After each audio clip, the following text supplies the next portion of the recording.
Hello student, very good evening. I hope you are fine. Welcome to expert classes by Manju ma'am. Student, जैसा कि आप सभी लोग जानते हैं कि इस समय हम आप लोगों का जो है मॉडल पेपर स्टार्ट किए हुए हैं। ये क्लास कौन सी है? तो आप लोगों का जो है एमए थर्ड सेमेस्टर वालों की ये क्लास है। विषय कौन सा है? तो आपका होम साइंस है। पेपर कौन सा स्टूडेंट? तो पेपर आप लोगों का थर्ड पेपर है। पेपर का नाम है डेवलपमेंट ऑफ क्रिएटिविटी, जिसको हम हिंदी में रचनात्मकता का विकास करते हैं। इसका पेपर जो है आप लोगों का कल 18 दिसंबर को होने वाला है स्टूडेंट। तो ये आज आप लोगों का जो है मॉडल पेपर तीसरा है स्टूडेंट, ठीक है। सॉरी, मॉडल पेपर या पार्ट तीसरा। अगर आप लोगों ने अभी तक पार्ट 1 पार्ट 2 नहीं देखे हैं तो जाकर पहले पार्ट 1 और पार्ट 2 देख लीजिए। आज जो है आप लोगों का इसमें शॉर्ट क्वेश्चन और वेरी शॉर्ट क्वेश्चन को हमने शामिल किया। इससे पहले जो है दो क्लास जो हमने दिया है तो वो आप लोगों का लॉन्ग क्वेश्चन से था, ठीक है। तो आइए स्टूडेंट, बिना समय गंवाए हम स्टार्ट करते हैं। आप लोगों का पहला क्वेश्चन है कि अभिक्षमता से आप क्या समझते हैं, ठीक है। पहला क्वेश्चन क्या है आपका? अभिक्षमता से आप क्या समझते हैं। तो देखिए, प्रत्येक व्यक्ति में कुछ ऐसी जन्मजात योग्यताएं, क्षमताएं अथवा प्रतिभाएं होती हैं जो भविष्य में किसी क्षेत्र विशेष में सफलता प्राप्त करने में सहायता प्रदान करती हैं, ठीक है। ऐसा कोई व्यक्ति नहीं है इस धरती पर जिसके पास जो है जन्मजात जो है योग्यताएं, क्षमताएं न हो, ठीक है। लेकिन फिर यही क्या होती है, अगर जैसे किसी भी व्यक्ति को या बच्चों को अपनी जो है योग्यता और क्षमता के बारे में पता चल जाता है तो उसका जो भी मतलब क्षेत्र है अच्छा करने का, तो वो क्या करता है, वो उसमें अच्छा कर जाता है। और यही जो जन्मजात योग्यता होती है, क्षमता होती है या प्रतिभा यानी टैलेंट जो होता है, वो उस विशेष क्षेत्र में उसको सफलता दिलाने में क्या होता है, मददगार होता है। व्यक्ति क्षेत्र विशेष में और अधिक सफलता प्राप्त करता है। इसकी जन्मजात व भविष्यमुखी योग्यताओं, क्षमताओं अथवा प्रतिभाओं को व्यक्ति की अभिक्षमता कहते हैं, ठीक है। यानी उस जन्मजात जो योग्यता है, क्षमता है, उसके जरिए क्या है, व्यक्ति और अधिक सफलता प्राप्त कर सकता है। और इसी के जो जन्मजात से जो उसको मिली है, और जन्मजात और भविष्यमुखी यानी आने वाले भविष्य में जो योग्यता होती, क्षमता होती है और प्रतिभा होती, वही क्या होती, उसी को हम व्यक्ति की जो है अभिक्षमता के नाम से जानते हैं, ठीक है। अब आइए देखिए, परिभाषा हम देख लेते हैं। ट्रैक्सलर के अनुसार, ट्रैक्सलर ने क्या इसकी परिभाषा दी है, तो अभिक्षमता व्यक्ति की वह वर्तमान दशा है जो उसकी भविष्य की क्षमताओं को क्षमताओं की ओर संचार करती है, ठीक है। क्षमताओं की ओर जो है संचार करती है। तो ये क्या है, अभिक्षमता की जो है परिभाषा होगी। तो इसको भी आप लोग याद कर लीजिएगा। ये आपका शॉर्ट क्वेश्चन के लिए हमने दिया है। अगले प्रश्न की ओर बढ़ते हैं। मापन का अर्थ बताइए। मापन क्या होता है, उसके अर्थ समझिए। तो मापन का अर्थ है संक्षिप्त, यथार्थ या परिमाणात्मक मूल्य, जैसे इंच में किसी रेखा की लंबाई या किसी प्रशिक्षण में किसी विद्यार्थी के द्वारा अंक प्राप्त करना और किसी निश्चित क्षेत्र या गुण का मूल्य निश्चित करना। यह क्या होता है, जो है मापन के अंतर्गत आता है। मूल्यांकन शिक्षा जो है, मूल्यांकन शिक्षा एवं मनोविज्ञान के क्षेत्र में एक क्या होता है, नवीन पद है। मूल्यांकन का अर्थ संकुचित न होकर बल्कि अत्यधिक व्यापक है। इसमें आत्मनिहित निर्णय एवं वस्तु तथा घटना के संबंध में हमारी राय भी क्या होती है, शामिल होती है। किसमें? आपके जो है मूल्यांकन में। अब देखिए, ब्रेडफील्ड तथा गार्डनर ने अपनी पुस्तक में मापन और मूल्यांकन में इस दोनों शब्दों के अर्थ को स्पष्ट करते हुए लिखा है कि मापन की प्रक्रिया में किसी घटना या तथ्य के विभिन्न परिणाम के प्रतीक निश्चित किए जाते हैं ताकि उस घटना और तथ्य के बारे में यथार्थ निश्चित किए जा सके। तो देखिए, ये मापन का है। तो उन्होंने ये बताया कि जो मापन प्रक्रिया होती है वो किसी घटना या तथ्य के जो रिजल्ट होते हैं, ठीक है, उसको जो है वो निश्चित करते हैं ताकि उस घटना और तथ्य के बारे में मतलब सच्चाई को जो है निश्चित किया जा सके। तो उसी को हम क्या बोलते हैं, मापन बोलते हैं। अब आइए देखिए, अगले प्रश्न की ओर बढ़ते हैं। अगला प्रश्न हमारा क्या है, मनोमिति से आप क्या समझते हैं। तो देखिए, मनोमिति क्या है, तो मनोमिति मनोवैज्ञानिक राशियों के मापन के सिद्धांत एवं तकनीकों से संबंधित क्षेत्र है। इसमें ज्ञान, योग्यता, सोच, व्यक्तित्व के विभिन्न संगठकों आदि का मापन किया जाता है। मनोमिति मूलतः मापन के उपकरणों जैसे आपकी प्रश्नावली और परीक्षणों से जो है संबंधित होता है। ठीक है, तो मनोमिति क्या है? तो मनोमिति याद रखिएगा कि मनोवैज्ञानिक राशियों के मापन के सिद्धांत एवं तकनीकी से संबंधित एक क्षेत्र को, जिसमें हम मनोमिति में हम क्या क्या चीज़ों को शामिल करते हैं, तो याद रखिएगा कि इसमें हम ज्ञान की बात करते हैं, योग्यता की बात करते हैं, सोच की बात करते हैं, व्यक्तित्व की जो घटक होते हैं उनके बारे में उनका मापन किया जाता है। वही हमारी क्या है? मनोमिति। मनोमिति जो होता है वह मतलब मूलतः जो होता है मापन के उपकरणों, जैसे इसमें क्या है? क्वेश्चनार तैयार करके जैसे बच्चों से जो है परीक्षण को जिसे पूछा जाता है। अगर आप में से कोई बीए जिनका साइकोलॉजी रहा होगा तो वो मनोमिति का मतलब जो है अच्छे से समझ रहे होंगे। अगले प्रश्न की ओर बढ़ते हैं। अभिप्रेरणा से क्या आशय? देखिए, अभी ऊपर था अभिक्षमता, ठीक है, अब क्या है? अभिप्रेरणा। तो अभिप्रेरणा से क्या आशय है? उसकी जो है विशेषताएं बताइए। तो देखिए, अंग्रेजी में मोटिवेशन शब्द की उत्पत्ति लैटिन भाषा के मोटम शब्द से हुई है, जिसका अर्थ होता है मूवेयर। मूवेयर का मतलब कि आप मतलब टहलिए, घूमिए, ठीक है। फिर क्या, यह दो शब्दों से मिलकर बना है, मूव तथा मोशन, अथवा इसको गति करना भी हम बोलते हैं। यह एक ऐसी प्रक्रिया है जो कर्म पैदा करने, ठीक है, उन्नति को कायम रखना और दिशा निर्धारण का कार्य करती है। ठीक है, ये जो अभिप्रेरणा होता है तो वो क्या है? एक तरह की प्रक्रिया होती है जिसमें हम क्या है? कर्म करते हैं, मतलब किसी से जो है अभिप्रेरित होकर, प्रेरणा लेकर जो है हम क्या करते हैं? कर्म करते हैं। और ये हमारी जो है उन्नति यानी प्रगति को जो है कायम रखने के लिए होती है। और इसमें जो भी अभिप्रेरणा होती है उसमें क्या होता है? दिशा का निर्धारण होता है। ठीक है, फिर क्या, इसके लिए यह शरीर के तंतुओं में शक्ति पैदा करती है और कार्यों के प्रति उत्साह उत्पन्न करती है। इस प्रकार प्रेरणा के शब्द के आश्रय में हमको किसी भी काम को करने की जानकारी नहीं होती है, जिसे हम उत्तेजना भी कह सकते हैं। ठीक है, उत्तेजना भी कह सकते हैं, क्योंकि उत्तेजना के अभाव में किसी प्रकार का व्यवहार करना असंभव है। हमारी प्रत्येक व्यवहार का कारण कोई न कोई उत्तेजना अवश्य होता है। देखिए, यहाँ पर करने का मतलब क्या हुआ कि ऐसा कोई काम नहीं है जो हम एक्साइटमेंट में नहीं करते। हर काम को करने के लिए क्या है? हमारे हर बिहेवियर को करने के लिए कोई न कोई क्या है? उत्तेजना आवश्यक हो। जैसे मान कर चलिए कोई आपको चैलेंज करता है कि आप ये काम नहीं कर सकते हैं, तो आप क्या है मतलब उसके चैलेंज को आप स्वीकार करके आप रात दिन मेहनत करके कैसे उसने कहा कि आप ये नहीं बन सकते हैं, तो आप क्या है? आप एक्साइटमेंट में डिसीजन ले लिए, उत्तेजित होकर, ठीक है। और उसके बाद क्या हुआ? फिर धीरे धीरे उसमें मेहनत करने लगे और एक एक्साइटमेंट के साथ जो है आपने उस कार्य को जो है अच्छे से करा और आप अपनी मंजिल को पा लिए। तो कहीं ना कहीं क्या है, हम किसी न किसी व्यक्ति के जीवन से या किसी व्यक्ति को अपना आइडियल मानते हैं, तो उनसे जो है मतलब अभिप्रेरित होकर अपने कार्य को करते रहते हैं। अब आइए देखिए परिभाषा हम देख लेते हैं, अभिप्रेरणा की परिभाषा क्या है। तो देखिए, कैले पहल के शब्दों में, ठीक है, पहले के शब्दों में, यहाँ पर कैले लिखिएगा, ठीक है, कैले के शब्दों में, पहले नहीं होगा। अधिगम की कुशल कला में अभिप्रेरणा केंद्रीय कारक है। कैले के शब्दों में क्या है? अधिगम जो होता है वो क्या है? कुशल कला में जो है अभिप्रेरणा का केंद्रीय कारक है, यानी केंद्र बिंदु है एक तरह से।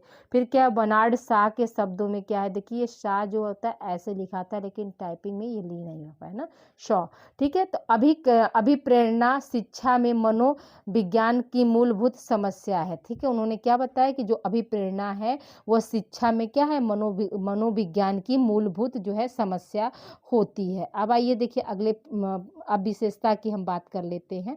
तो देखिए विशेषता क्या है। तो पहला क्या है आपका? अभिप्रेरणा की निम्नलिखित विशेषताएं होती है। पहला क्या है? यह एक प्रक्रिया है। अभिप्रेरणा एक ऐसी प्रक्रिया है जो लगातार चलती रहती है। विद्यार्थियों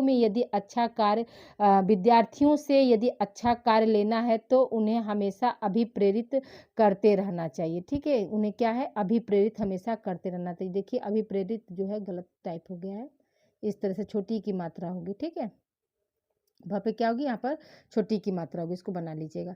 दूसरा क्या है, अभिप्रेरणा एक मनोवैज्ञानिक तत्व है। तो अभिप्रेरणा का प्रभाव व्यक्ति की तत्परता अथवा रुचि पर व्यापक रूप से पड़ता है।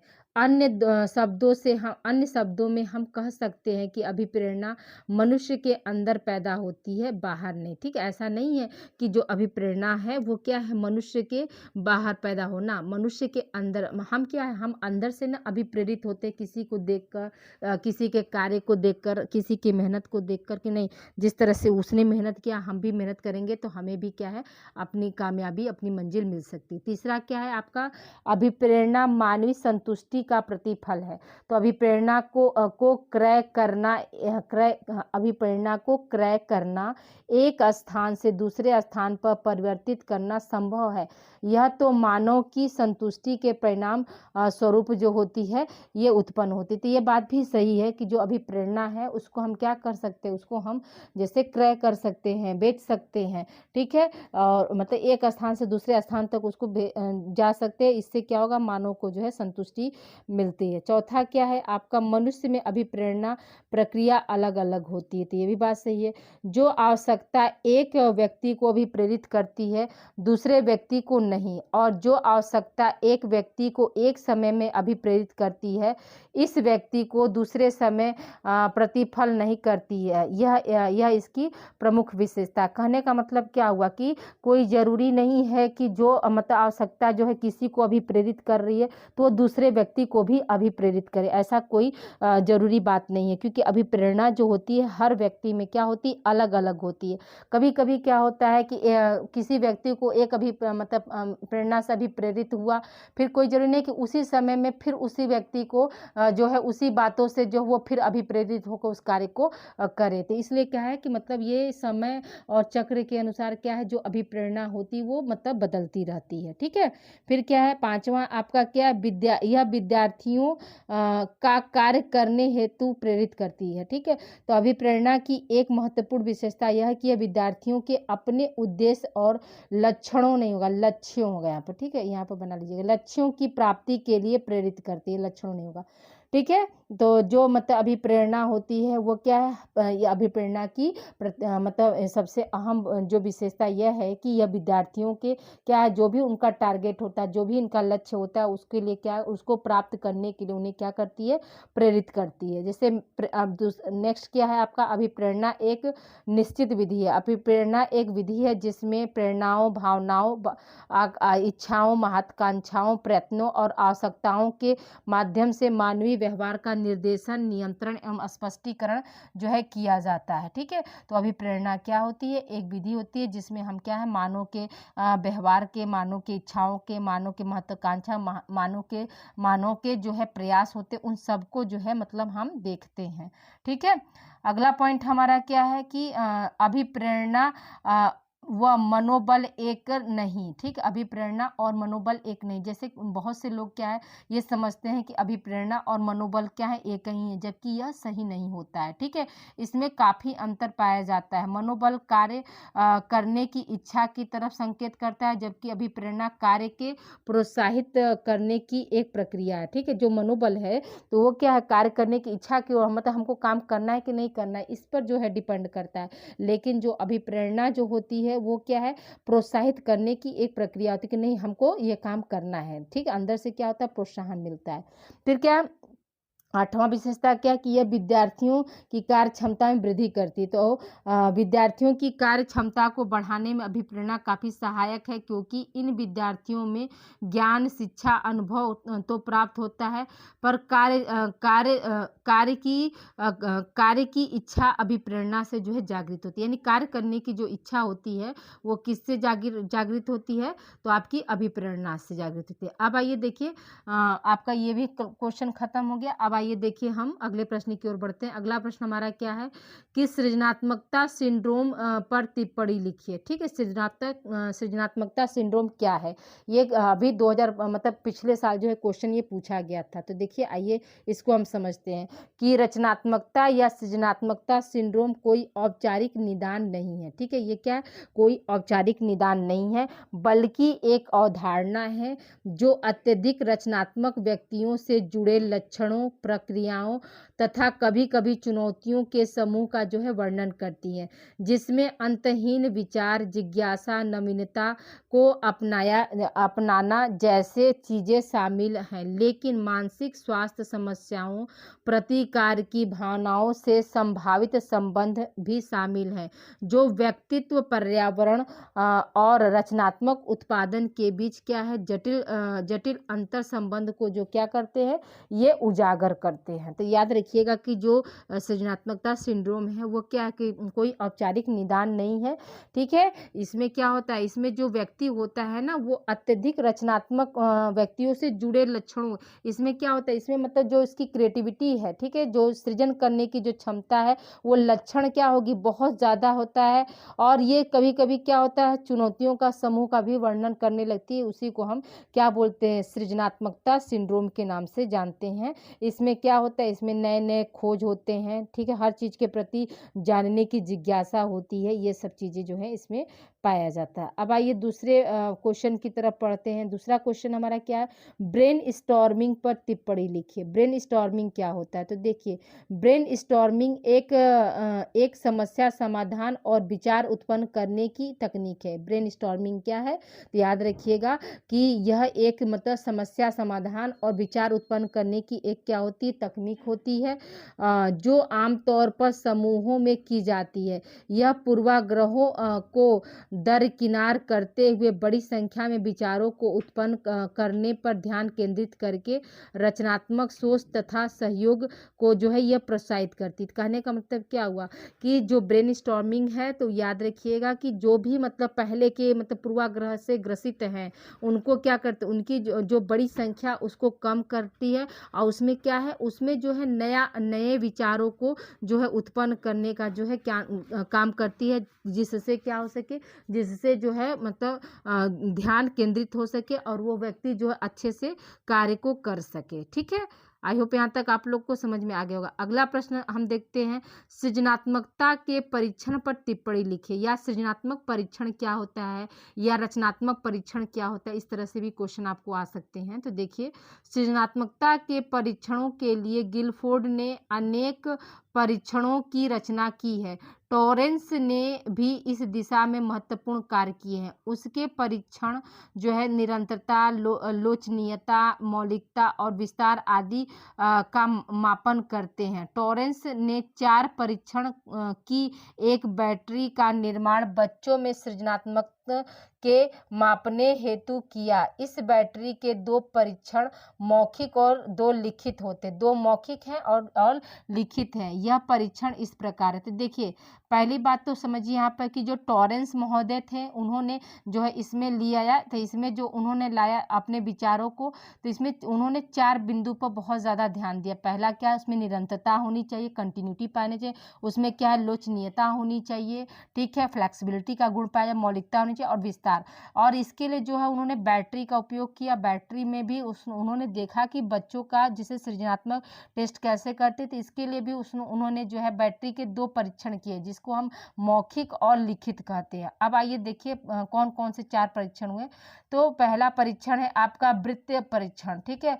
पहले परीक्षण की भांति दूसरा परीक्षण है। इसमें छात्रों को वृत्त के अंदर चित्र बनाने के लिए कहा जाता है। चित्र के लिए छात्र वृत्त के अंदर ही जगह का इस्तेमाल करता है, वह मन चाहे चित्र बनाता है। इसमें निरंतरता, लोच, मौलिकता और विस्तार के आधार पर जो है उनको अंक दिए जाते हैं, ठीक है। मतलब वो वृत्त के अंदर ही क्या कर रहे हैं, वो चित्र बना रहे हैं, और इसमें जो अंक मिल रहा है वो कंटिन्यूटी के आधार पर, लोचमयता के आधार पर, मौलिकता माने वास्तविकता के आधार पर, और मतलब किस तरह से उन्होंने इसका विस्तार किया उसमें, ठीक है। फिर दूसरा क्या है आपका चित्र पूर्ति परीक्षण। तो क्या है, यह मौखिक परीक्षण है, ठीक है। इसमें क्या है, मौखिक परीक्षण है।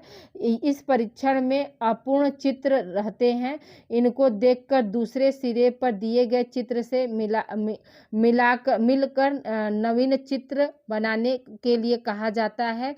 इस बात का ध्यान रखा जाता है कि छात्र इन चित्रों के सहारे मौखिक चित्र बनाएं। जैसे कभी कभी क्या होता है कि मतलब कोई बत्तख दे दिया, पैरट दे दिया, तो उसमें इसमें क्या है, थोड़ा बहुत खींचा है, फिर दूसरे चीज़ को ला कर वहाँ पर जोड़ना है, तो वही क्या है चित्र पूर्ति, मतलब चित्र को क्या करना है, पूरा करना है। ठीक है, फिर क्या है तीसरा, क्या है आपका प्रोडक्ट इम्प्रूवमेंट टास्क। इसमें क्या करते हैं, इसमें क्या कुत्ते के खिलौने का चित्र बालक के सम्मुख प्रस्तुत किया जाता है। इसमें उसकी चालाकी से कुत्ते बदलने की घटना और उपायों को लिखने के लिए कहा जाता है। इस परीक्षण में निरंतरता, लोच और मौलिकता एवं विस्तार के संदर्भ में नूतन विचार को अंक दिया जाता है। ठीक है, यानी कुत्ते का खिलौना बच्चे के सामने रख दिया गया और उस कुत्ते को क्या करते बदल दिया गया, तो उसको कैसे बदला गया, तो वो चीज़ें मतलब बच्चा जो है क्या नए तरीके से समझ कर उसको लिख कर दे रहा है, उस पर जो है इसमें काम किया जाता है। चौथा क्या है आपके टीन के डब्बों का उपयोग। टीन के डब्बों का उपयोग में क्या है कि छात्र को खाली डब्बों के नूतन उपयोग बतलाने के लिए कहा जाता है। यह परीक्षण गिलफोर्ड के ब्रिक्स टैक्स जैसा है। इसमें डब्बों की संख्या का कोई बंधन नहीं होता है कि नहीं इतना ही डब्बा लेना है। ठीक है, प्रत्येक परीक्षण की समय अवधि जो है 19 मिनट होती है, यानी जो चारों परीक्षण हुआ है तो सभी के लिए क्या है समय कितना दिया गया है, तो 19 मिनट का जो है उनको समय दिया गया है। स्टूडेंट तो देखिए आज के ये आप लोगों के जो है शॉर्ट और वेरी शॉर्ट क्वेश्चन को कुछ हमने शामिल कर दिया है। तो आज के लिए इतना ही स्टूडेंट, आप लोगों का पेपर अच्छा हो। ठीक है, सभी स्टूडेंट को ऑल द बेस्ट। आप लोग अच्छे से मन लगाकर पढ़िएगा। जो भी मॉडल पेपर हमने दिया है, 3 मॉडल पेपर दिया है और प्लस एक पिछले साल का भी हमने एक मॉडल पेपर, सभी मॉडल पेपर के जो लिंक है वो आपके डिस्क्रिप्शन बॉक्स के में हम डाल देंगे। आप लोग वहाँ से जाकर प्रीवियस ईयर पेपर भी आप लोग देख लीजिएगा और प्लस आप लोग जो है मतलब इसको भी आप लोग कर लीजिएगा। ठीक है, अभी तक जो भी हम क्वेश्चन दिए हैं सब आपके एग्जाम ओरिएंटेड है। ओके स्टूडेंट, मिलते हैं हम अगले पेपर में, चौथा पेपर में। Okay, thank you for watching और सभी को all the best, best of luck student. Okay, thank you for watching student.